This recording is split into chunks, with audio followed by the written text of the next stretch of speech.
दोस्तों, भले ही मर जाना 6 जून की पावन निर्जला एकादशी पर अगर आपसे ये 5 गलतियां हो गईं, तो लक्ष्मी माता और भगवान विष्णु आपसे नाराज हो सकते हैं।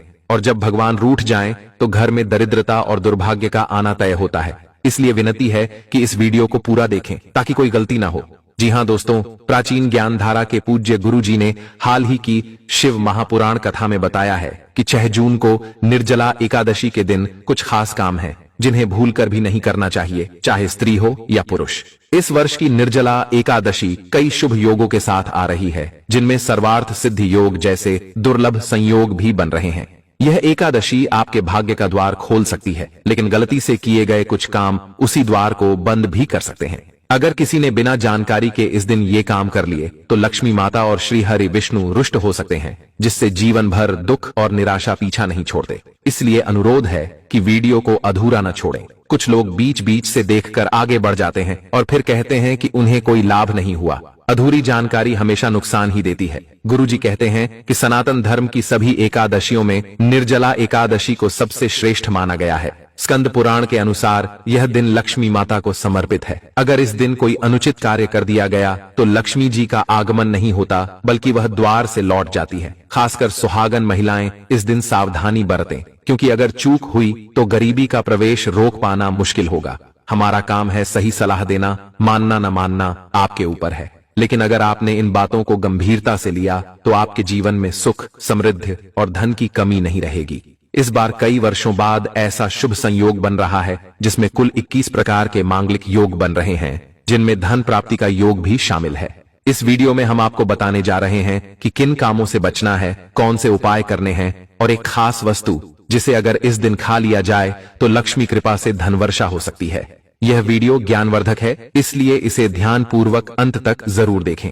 अधूरी जानकारी के कारण जीवन में सफलता नहीं मिलती, इसलिए पूरा वीडियो जरूर देखें।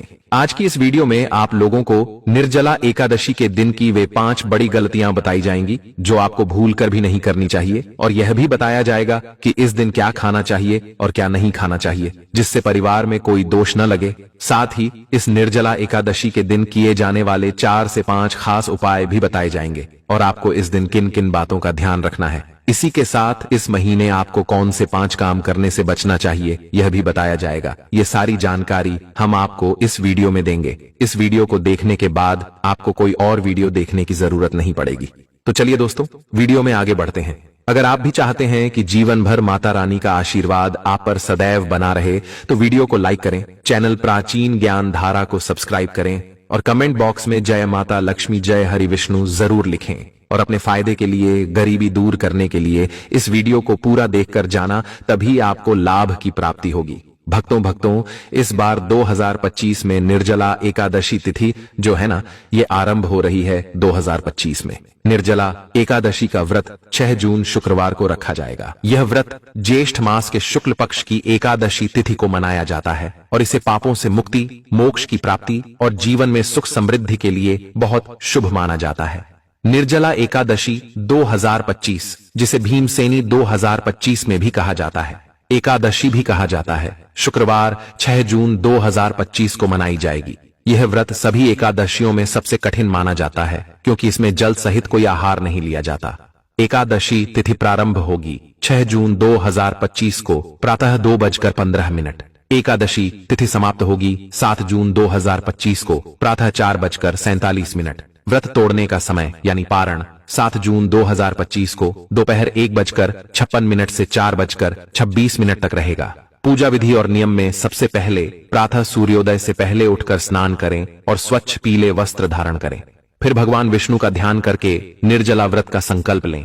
पूजा में भगवान विष्णु को पंचामृत, फूल, फल, चंदन, दूर्वा, अक्षत आदि अर्पित करें। उसके बाद ओम नमो भगवते वासुदेवाय मंत्र का जाप करें और विष्णु सहस्त्र नाम का पाठ करें। रात को भजन कीर्तन करें और भगवान विष्णु का स्मरण करते हुए जागरण करें।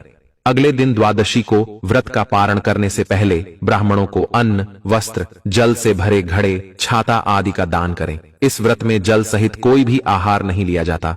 हालांकि आचमन के लिए शुद्धिकरण हेतु 1 बूंद जल लेना स्वीकार्य होता है, लेकिन इससे अधिक जल लेना व्रत का उल्लंघन माना जाता है।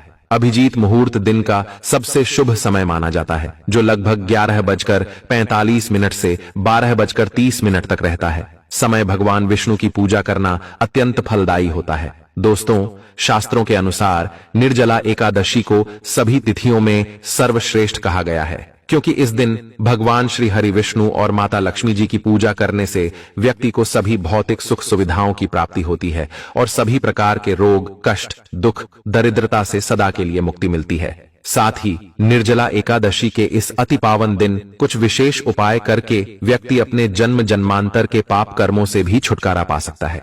अगर इस महीने आप भगवान की सच्चे मन से पूजा करते हैं तो किस्मत पलट सकती है। लेकिन जितना इस महीने में भगवान विष्णु और माता लक्ष्मी प्रसन्न होते हैं, उतना ही कुछ काम करने से वे क्रोधित भी हो जाते हैं। धर्मशास्त्र में कुछ कार्यों को इस दिन करने की मनाही है। बहुत से लोग यह नहीं जानते कि हमारे जीवन की कई समस्याएं, दुख और कष्ट हमारे ही द्वारा किए गए पाप कर्मों का परिणाम होते हैं, चाहे वे इस जन्म के हों या पिछले जन्मों के। इसी कारण भगवान ने हमें एकादशी जैसे दिन दिए हैं ताकि हम उन पापों से मुक्ति पा सकें। इसीलिए हर व्यक्ति को अपने परिवार की भलाई और बच्चों की तरक्की के लिए भगवान विष्णु और माता लक्ष्मी की सच्चे मन से पूजा जरूर करनी चाहिए। लेकिन शास्त्रों में यह भी बताया गया है कि अगर कोई मनुष्य इस दिन 5 विशेष गलतियों में से किसी एक को भी कर देता है तो उसके द्वारा किए गए सभी पुण्य कर्म नष्ट हो सकते हैं और जीवन में दरिद्रता आने की संभावना बढ़ जाती है, क्योंकि यह दिन पूरी तरह भगवान विष्णु और माता लक्ष्मी को समर्पित होता है और घर में लक्ष्मी का वास रहना आज के समय में अत्यंत आवश्यक है। बिना लक्ष्मी कृपा के जीवन दुखमय हो सकता है। तो आइए अब जानते हैं कि इस दिन आपको क्या करना चाहिए और किन बातों का ध्यान रखना है। सबसे पहले तो भक्तों, यह बात गांठ बांध लीजिए कि अगर भगवान इस दिन प्रसन्न हो जाएं, तो आपके जीवन का कायाकल्प हो सकता है। ऐसा व्यक्ति मरने के बाद बैकुंठ धाम को प्राप्त करता है। शास्त्रों में इस दिन कुछ विशेष कार्य वर्जित बताए गए हैं, जिन्हें करने से जीवन में समस्याएं आती हैं और भगवान विष्णु तथा माता लक्ष्मी की नाराजगी का सामना करना पड़ता है। सबसे पहली बात जो विशेष रूप से ध्यान देने योग्य है, वह तुलसी माता से जुड़ी है। निर्जला एकादशी के दिन महिलाएं भूलकर भी खुले बालों में तुलसी माता की पूजा न करें। ऐसा करने से पुण्य की जगह दोष लगता है। तुलसी माता भगवान विष्णु को अत्यंत प्रिय हैं और उनकी पूजा में तुलसी का भोग अनिवार्य माना गया है।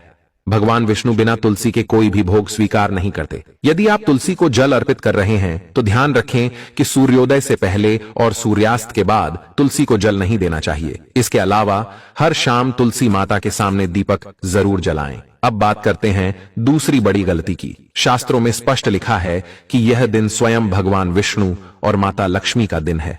ऐसे में अगर कोई व्यक्ति इस दिन मांस, मदिरा या अन्य तामसिक वस्तुओं का सेवन करता है तो वह 7 पीढ़ियों तक वंशहीन हो सकता है और ऐसे लोग दुर्घटनाओं का शिकार भी हो सकते हैं। इसीलिए इस दिन घर में कोई भी तामसिक वस्तु न बनाएं और न ही किसी को खाने दें। इस बार निर्जला एकादशी तिथि रोहिणी नक्षत्र में शुक्रवार के दिन पड़ रही है। इस कारण अगर आप इस दिन किसी को दूध या दूध से बनी चीजें दान करते हैं तो माता लक्ष्मी आपसे नाराज हो सकती हैं। इसी तरह इस दिन लोहे या लोहे से बनी चीजें भी दान नहीं करनी चाहिए। दोस्तों, इस दिन तामसिक चीजों का दान बिल्कुल न करें। इससे कुंडली में माता लक्ष्मी और शुक्र ग्रह का प्रभाव कमजोर हो जाता है। आइए जानते हैं अगली गलती के बारे में। इस दिन किसी से भी झगड़ा या विवाद नहीं करना चाहिए। माना जाता है कि इससे जीवन में बड़ी परेशानियां आ सकती हैं। निर्जला एकादशी के दिन ऐसा कोई काम न करें जिससे पति पत्नी के रिश्ते में तनाव आए। दंपति को प्रेम और तालमेल से रहना चाहिए, लेकिन इस दिन शारीरिक संबंध नहीं बनाने चाहिए, क्योंकि इस दिन उत्पन्न संतान अस्वस्थ हो सकती है। इसलिए दोनों को ब्रह्मचर्य का पालन करना चाहिए। इस दिन काले रंग की वस्तुओं का दान भी नहीं करना चाहिए। महिलाओं और पुरुषों दोनों को बाल और नाखून नहीं कटवाने चाहिए और बाल नहीं धोने चाहिए। ऐसा करने से कुंडली में चंद्रमा कमजोर हो जाता है, जिससे आर्थिक स्थिति बिगड़ सकती है। हर एकादशी पर बाल धोने से व्यक्ति धीरे धीरे दरिद्रता की ओर चला जाता है। अब जानते हैं तीसरी गलती। इस दिन मन को शांत रखना बेहद जरूरी है। किसी से भी लड़ाई झगड़ा या कलह नहीं करनी चाहिए। व्रत में श्री लक्ष्मी नारायण को काले वस्त्र नहीं पहनाने चाहिए। पूजा के समय लाल या पीले वस्त्रों का प्रयोग करें। साथ ही घर के मुख्य द्वार पर कभी भी जूते, चप्पल या झाड़ू न रखें। ऐसा करने से माता लक्ष्मी नाराज होकर लौट जाती हैं और जहां लक्ष्मी नहीं जाती वहां दरिद्रता प्रवेश कर जाती है। आपने देखा होगा कि लोग घर के दरवाजे पर नींबू और हरी मिर्च लटकाते हैं। ऐसा इसलिए करते हैं क्योंकि यह दरिद्रता का भोजन माने जाते हैं। जब दरिद्रता को दरवाजे पर ही भोजन मिल जाता है तो वह घर के अंदर प्रवेश नहीं करती। इसीलिए कई लोग पूछते हैं कि मेहनत तो करते हैं लेकिन फल क्यों नहीं मिलता, लक्ष्मी घर क्यों नहीं आती। तो जब घर में मांग होती है या खंडित मूर्तियों की पूजा होती है तब लक्ष्मी नहीं आती। जिस घर में टूटी फूटी मूर्तियां होती हैं वहां देवी देवताओं का वास नहीं होता। तो चलिए दोस्तों, अब हम जान लेते हैं कि एकादशी के दिन और कौन कौन से ऐसे कार्य हैं जिन्हें आपको नहीं करना चाहिए। लेकिन उससे पहले दोस्तों, आप लोगों से हाथ जोड़कर रिक्वेस्ट है कि अगर आप इस चैनल पर नए हैं तो चैनल को सब्सक्राइब करके वीडियो को एक लाइक जरूर करें। साथ ही आप अपनी राशि को कमेंट बॉक्स में जरूर डाल दें, क्योंकि हम राशि से जुड़ा भाग्य भी बताते हैं और भाग्य में चल रही परेशानियों को तत्काल दूर करने के लिए आसान से आसान उपाय भी बताते हैं। इसलिए आप अपनी राशि कमेंट बॉक्स में जरूर डाल दें।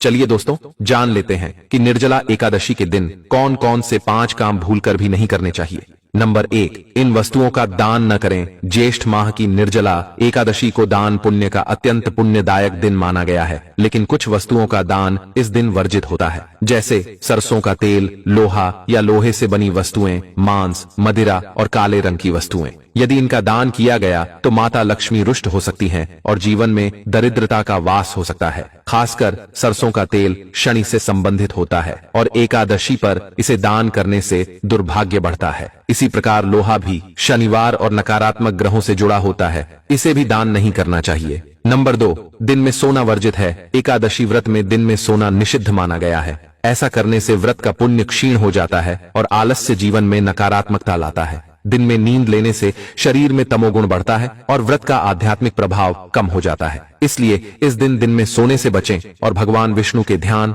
भजन, पूजन या शास्त्र श्रवण में समय लगाएं। नंबर 3, पति पत्नी में विवाद न हो। एकादशी के दिन पति पत्नी के बीच विवाद, कलह और मानसिक तनाव से बचना चाहिए। ऐसा करना देवी लक्ष्मी और भगवान विष्णु दोनों को अप्रिय होता है। इस दिन दाम्पत्य जीवन में शांति और सौहार्द बनाए रखना बहुत आवश्यक होता है। यहाँ तक कि शास्त्रों में यह भी कहा गया है कि इस दिन पति पत्नी को ब्रह्मचर्य का पालन करना चाहिए ताकि व्रत की पवित्रता बनी रहे। छोटी छोटी बातों पर तकरार इस दिन विशेष रूप से हानिकारक हो सकती है। नंबर 4, स्त्री का अपमान न करें। स्त्री में देवी लक्ष्मी का वास माना गया है। इस दिन किसी भी स्त्री, माता, बहन, पत्नी या बेटी का अपमान करना अति पापकारक माना गया है। शास्त्रों में कहा गया है, यत्र नार्यस्तु पूज्यन्ते रमणते तत्र देवता, अर्थात जहां नारी की पूजा होती है वहीं देवता निवास करते हैं। निर्जला एकादशी पर यदि कोई स्त्री का अपमान करता है तो वह लक्ष्मी का अनादर करता है और ऐसे घर में कभी सुख शांति नहीं टिकती। इसलिए इस दिन विशेष रूप से स्त्रियों के प्रति विनम्र और आदरपूर्ण व्यवहार करें। नंबर 5, मांस, मदिरा और तामसिक भोजन का सेवन न करें। इस दिन पूर्ण सात्विकता अनिवार्य मानी गई है। मांसाहार, मद्यपान, लहसुन, प्याज जैसे तामसिक पदार्थों का सेवन इस दिन पूर्णतः वर्जित है। इससे न केवल व्रत का पुण्य समाप्त होता है बल्कि मानसिक और आत्मिक शुद्धता भी नष्ट हो जाती है। एकादशी पर जितना हो सके फलाहार या जल तक सीमित रहें। यदि जल उपवास संभव न हो तो कम से कम अनाज, मांस, मदिरा आदि का त्याग करें। इस दिन संयम का पालन करने से जीवन में शांति और लक्ष्मी कृपा बढ़ती है। कुछ और विशेष बातें, इस दिन मन, वाणी और कर्म की शुद्धता अत्यंत आवश्यक है। किसी भी बच्चे से क्रोध, मारपीट या द्वेषपूर्ण व्यवहार न करें। हमारे धर्म में बालकों को भगवान का रूप माना गया है। तुलसी का पूजन अवश्य करें, लेकिन पत्ते न तोड़ें, क्योंकि एकादशी के दिन तुलसी माता स्वयं व्रत रखती हैं। वृद्ध जनों का आदर करें, विशेषकर वृद्ध महिलाओं की सेवा करना अत्यंत पुण्यदायक होता है। इस दिन गाय को जल पिलाना और जप तप, ध्यान, पूजा करना विशेष फलदायक होता है।